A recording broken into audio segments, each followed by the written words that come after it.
సరే ఇది పక్కన పెట్టేస్తే లిక్కర్ కేసుకు సంబంధించి ఎవరైతే వ్యక్తులు ఉన్నారో ధనంజయ రెడ్డి దగ్గర నుంచి విజయసాయి రెడ్డి దగ్గర నుంచి వీళ్ళందరినీ కూడా జగన్మోహన్ రెడ్డి గారు చాలా క్లారిటీగా ప్రొజెక్ట్ చేసుకుంటూ వచ్చారు. ఒక్కొక్కరు ఎవరెవరు ఎలా చేసుకుంటూ వచ్చారు. సో విజయసాయి రెడ్డిని చాలా డైరెక్ట్గానే కామెంట్ చేసుకుంటూ ఫస్ట్ టైం ఆయన రియాక్ట్ అయినట్టున్నారు ఇప్పుడు. సో చంద్రబాబుకి సపోర్ట్గా ఆయన మాట్లాడటం, ఆయన రాజ్యసభ సీట్ని త్యాగం చేయడం, వీటన్నింటినీ కూడా ఎలా చూడాలి? దానికన్నా అది బాగా చెప్పాడు. రాజకేష్ రెడ్డి ఎవడైతే ఉన్నాడో వాడు అబద్ధం చెప్తే పని అయిపోద్ది అన్న దగ్గర విజయసాయి రెడ్డి లాగా మౌల్డ్ అవుతాడేమో అన్న ప్రయత్నాన్ని విఫలం అయ్యేసరికి తట్టుకోలేసి వస్తున్నారు. అందుకే కేసులని. ఇప్పుడు మన ఇద్దరు డిబేట్ అండి, మీరు డిబేట్ చేస్తారు, నన్ను బ్రహ్మడు గెస్ట్ కోఆర్డినేటర్ నన్ను పిలిచాడు, వాళ్ళు అశోక్ గారు ఇంటర్వ్యూ చేస్తారు రండి సార్ అని. ప్రశ్నలు అడిగింది మీరు, సమాధానం చెప్పింది నేను. నేనైనా తప్పు చెప్పొచ్చు, లేదా మీరైనా తప్పు అడగొచ్చు.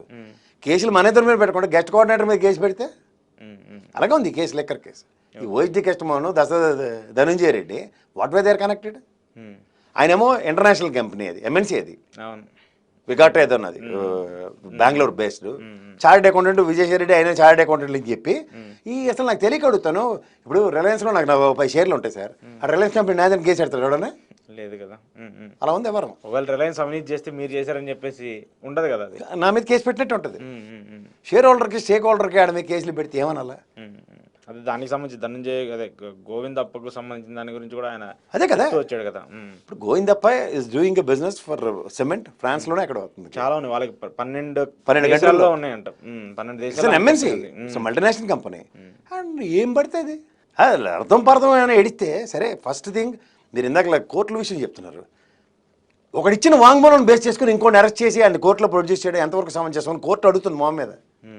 వీళ్ళు కామెడీ కాకపోతేనండి, మీరు గమనించట్లేదు. మిథున్ రెడ్డికి దీంట్లో అరెస్ట్ చేయమని ఎక్కడైనా ఉందా క్లాసు? లేదు. మిథున్ రెడ్డిని అరెస్ట్ చేసిన మరి ఓజీ కస్టమర్ కాలకి ఎక్కడి నుంచి వచ్చేసింది క్లాసులు? అదే జడ్జి మళ్ళీ. సరే, కోర్ట్స్ మనం నేను ప్రశ్నించడానికి కాదు, ఇది వీ కెన్ రీఛాలెంజ్ ద కోర్ట్. ఇప్పుడు మనం అలహాబాద్ కోర్టు తీర్పుని బేస్ చేసుకుని ఈ కేసును వాదించిన ఉదంతాలు ఉంటాయి కదా, చాలా ఉన్నాయి, చాలా ఉన్నాయి. ఈ లీగల్ టీం వాళ్ళు మరీ వీకెస్ట్గా ఉన్నారు కాబట్టి దరిద్రంగానే. సో ఏంటి ఇప్పుడు ఏంటి జగన్మోహన్ రెడ్డి విజయసాయి రెడ్డిని టార్గెట్ చేయడం వల్ల ఏం జరుగుద్ది? ఏమవుతుంది? ఎత్తిపోతల పథకం ఆల్రెడీ ఎత్తిసిరిస్తారు.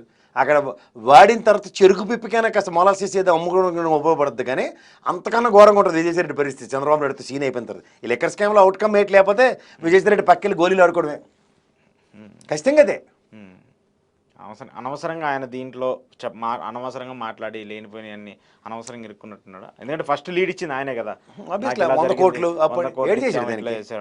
అది ఈడీని నెత్తికెచ్చడానికి ఇన్వాల్వ్ చేయడం. ఇది ఆల్రెడీ మీరు చెప్పినట్టు చాలా విషయంలో, లెక్కర్ విషయంలో రెస్పెక్ట్ చెన్నై ఒకటి ఉంది, ఇంకోటి ఏంటంటే తమిళనాడు, ఛత్తీస్గఢ్. ఈ రెండింటి మీద ఈడీకి అక్షంతరం ఎలాగేసిందో సుప్రీంకోర్టు అందరి దగ్గర ఉన్నాయి.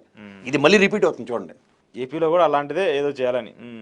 ఇన్విటబుల్ సిచ్యువేషన్ అంటే ఎలాగైనా అరెస్ట్ చేస్తారు అతన్ని. అరెస్ట్ చేసి ఏంటంటే 4 ఏళ్ళ ముందు అరెస్ట్ చేస్తే జనాలు అందరూ మర్చిపోతారు. ఆ టైప్ ఆఫ్ సిండ్రోమ్లో డ్రైవ్ చేస్తున్నారు ఫ్యాక్ట్ని. చేయండి. మీకు ప్రతి విషయంలో ఇవాళ మీరు అసెంబ్లీ సెషన్స్ ధర్మం అని ప్రతి దాంట్లోనూ ఒక అగ్నిపునీతలో జగన్మోహన్ రెడ్డిని బయటికి తెస్తున్నారు. ఇది కోర్టు పరంగా తీసుకెళ్ళి కూడా మొహం ఈడిపించుకుని బయటకు వస్తారు. అదైతే ఖచ్చితం. ఓకే, ఇందులో సరదా పడ్డారంటే మాత్రం సరదా తీరిపోద్ది. నేనైతే ఖచ్చితంగా చెప్పగలను. పాసిబిలిటీస్ ఉంటాయా అంటే? సరే, అరెస్ట్ చేయాలనుకున్న దానికి ఇంకా ఇవన్నీ కేసులు ఇవన్నీ చేయాలనుకుంటే చేయొచ్చు, పెట్టాలనుకుంటే జైల్లో పెట్టచ్చు. ఇప్పుడు పోసాడు చూసాం కదా సార్ కళ్ళ పోసా అనేది ఏదో మాడారు, దాని మీద కేసులు అనుకోండి సార్ కల్లా తీసుకెళ్ళి ఎక్కడ కేసులు పెట్టారు? వాడు ఎవడో నువ్వు ఇస్తాడు.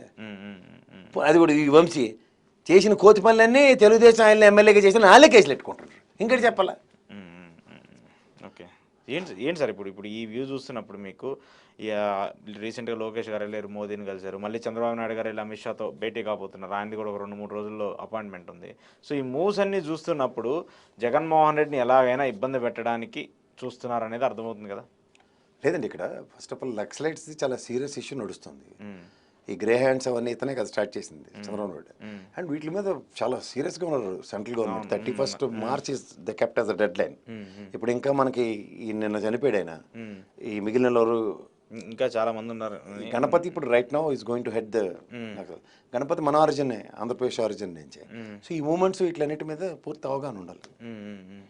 అవి ఓకే. ఇప్పుడు దీనికి సంబంధించి జగన్మోహన్ దీనికి వెళ్తే వాళ్ళు ఎలకన్నా రివర్స్లో ఉంటారు. అంత సీన్ ఇక్కడి నుంచి వెళ్ళి చెప్పి పితూరులు చెప్పి సీన్ వెళ్ళదు. వాళ్ళు ఇచ్చిన టాస్క్ పనిచేయడానికి సరే అధికారులు ఇచ్చారు వాళ్ళు. ఒకప్పుడు చంద్రబాబు గారు ఊహించుకోకండి మీరు.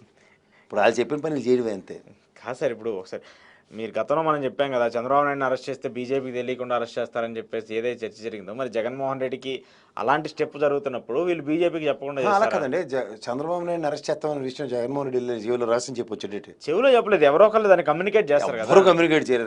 అలా మనం వాజ్పేయి గారు చూడు, పోఖరాన్ టెస్ట్ అయిన తర్వాత ఆ రిఫ్లెక్షన్స్కి ప్రపంచం అంతా మేరకు ఏదో జరిగింది అనుకున్నట్టే ఉంటుంది.